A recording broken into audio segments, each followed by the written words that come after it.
Okay, g'day. This is building Ultramarines from scratch, I think episode 4. Been a few days since my last upload, but I've been busy. I've got a young baby girl and she takes up a lot of my time. So hobby's obviously just something I can do in the quiet time.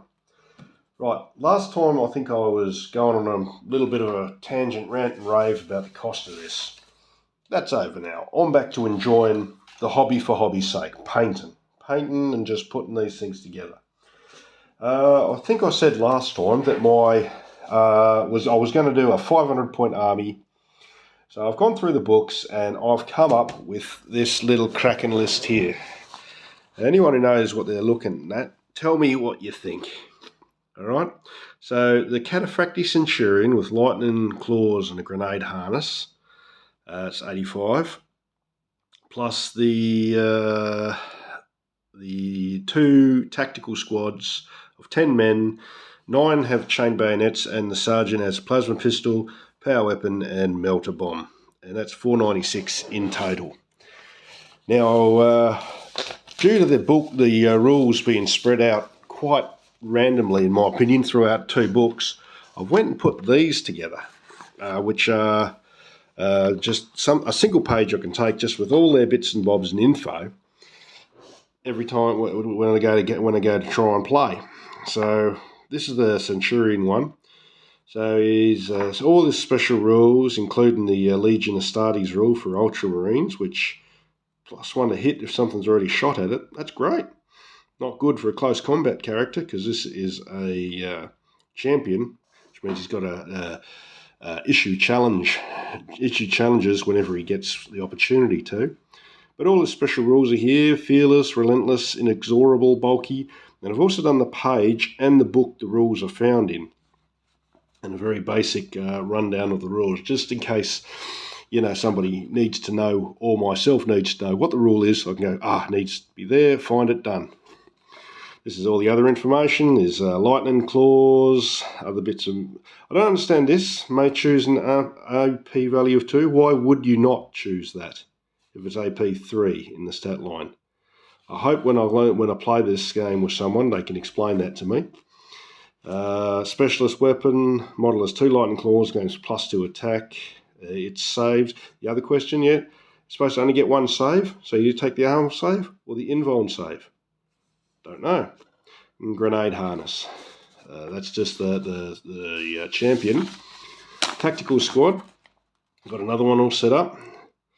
All the stats up the top of the page there. And then Legion Astartes Ultramarines. It's the same rule. Fury of the Legion, Heart of the Legion. Vexilla, Augury Scanner, Nuncio Vox Bolter, Chain Bayonet, Power Armor, Frag Crack Plasma, Power Sword.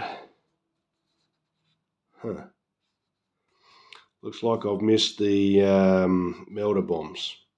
But nonetheless, I'll type that up. This is my 500-point list.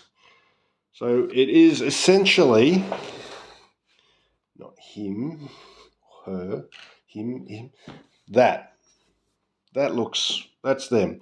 So they're on their last legs. I know I said they've been at 90%, but now they finally are. They've just been varnished because the old varnish I had was getting weirdly cloudy, so I'm applying some new X22 Clear, which is an acrylic varnish.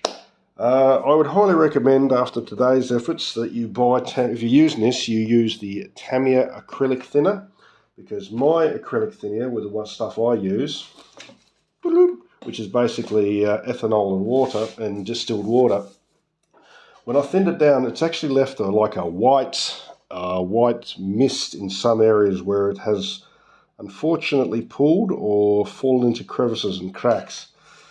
But now that that's all hardened up, I'm just going to gloss the mud with some Vallejo gloss, make it look nice and wet. I do believe I've got a test piece here somewhere. There we go, that one. Might be quite difficult to see, but as the gloss mud on the, I'll re-rim this black base. It looks wet, it looks splashed in, looks good. I think it looks great. I've also got some little tufts of swamp grass I'm going to place around the bases. I put the wires in, the little antennas into these two units. Got some nice steel wire for that. I don't think I'm going to bother with that. The writing that I was going to put on the banners here. And as for choosing Latin on the actual champion, let's play him a few times before I decide. I might actually use it as a kill tally. Like every time he actually wins a combat, I might just put a little mark one as he goes along. And if he loses, remove one. Keep a live tally on the actual unit itself. So hopefully this Thursday, I found a club and I found the website. I've had to create a Facebook to join and put my name down to get someone to play. So hopefully this Thursday I'll be able to get a game. The other thing I've been working on is the big robot. And oh my goodness, look at this thing here. It is amazing. It's the what is the name of it? I'm so terrible with names. It's a Dreadnought. So apparently this has a living wounded warrior inside it, and they've just decided to stick him in this suit of armor, which I think wouldn't that be a war crime, just making somebody kill always? I don't know. But either way, I managed to source another one of these guns, these double-barreled guns, because I think that looks spectacular. That looks like a bloody walking warship, doesn't it? Missile launcher. So, and look at the bore on this. Look at the bore on that cannon there. It is the size of his head. That would make it. Try and get in camera. That big. That's like a 120. Well, I don't know, 200 mil bloody shell casing. I mean, that would have to be, if you have a look at the magazine and you scale that up, that would be the length of your arm. That's like a naval shell. Oh, I don't know, big tank shell. I don't know. I'm not a military dude. And look at the size of him. All right, you scale him up. Say if these fellas are about 2.5 meters long, tall. You stick him beside him. Boom, boom, and the rest. He's 5 to 6 meters tall and probably weighs about, I don't know, looking at him, a couple of maybe 10, 20 tons. Be like a steam locomotive walking towards you, shooting you with cannons. Oh, it'd be absolutely terrifying. Anyway, I think I might redo the base a bit and actually try and do some footprints in the mud, as I think it would look, a big multi-ton walking death machine walking through mud, I feel would leave a trace. I'm also looking at getting some brass rod as cannon shells and just maybe putting a few on the bottom here. But that looks good. That's coming along good. The joint here in the centre, where the chest plates meet, was very hard to get nice and plush, so I just scarred it up with some bullet shots. And the legs have been hit with a bit of scar damage, and the hips, just to give it, and chips around the edge, just to give it some little meaty details, that it looks like it's been in the wars a bit. I kept the decals to a minimum because at $55 a sheet, I didn't want to blow through them too quickly. So I got McCrag, which is the Ultramarines death base, a little what's that called? The wreath and the Ultramarine symbol and the 13 there. I think that looks okay. So that was between that and this coming up here. This is the other thing I've been working on. I put together 2 Rhino Demos pattern Rhinos. So these are troop carriers, which you're going to use to move my little dudes about. I've still got I got the little Forge World doors because I think they look pretty schmick. Look at that. Look at that. No need for decals. With the Havoc missile launcher and the Hunter Killer missile. But, it depends. If I can't afford it at the points list, then I'll just pretend they're not there. But they've been assembled and undercoated. They're identical. And they will trundle up and down the battlefield, dropping off my boys where I need them. These other Marines here. Now, these are the heads of the Imperial Fists. with the wreaths around their temples.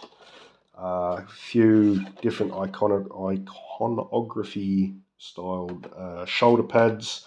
So there's a whole 10 of them here. The idea is that I'm going to divvy up a bit of 5 and 5 and spread them out through the other 2 squads once they're done. So I've got a variation of shoulder pads, helmets, and different stickers. So each one should be unique.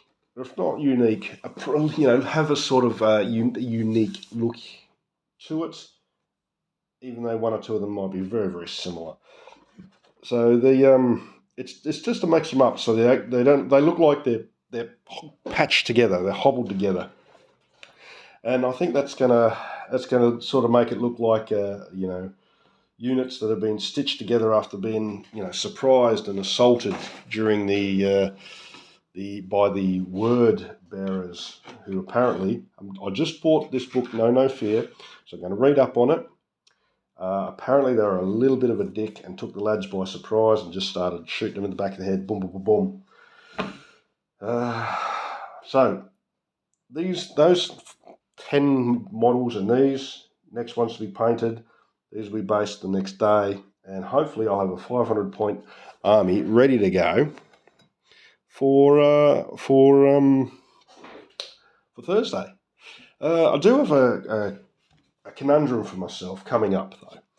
I have got a few bits and bobs here. All right, I've got 10 men left from the Age of Darkness box set, and I have too many choices on what to use them for. Do I continue and make another tactical squad? Do I make a heavy weapons squad with these heavy bolters or missile launchers?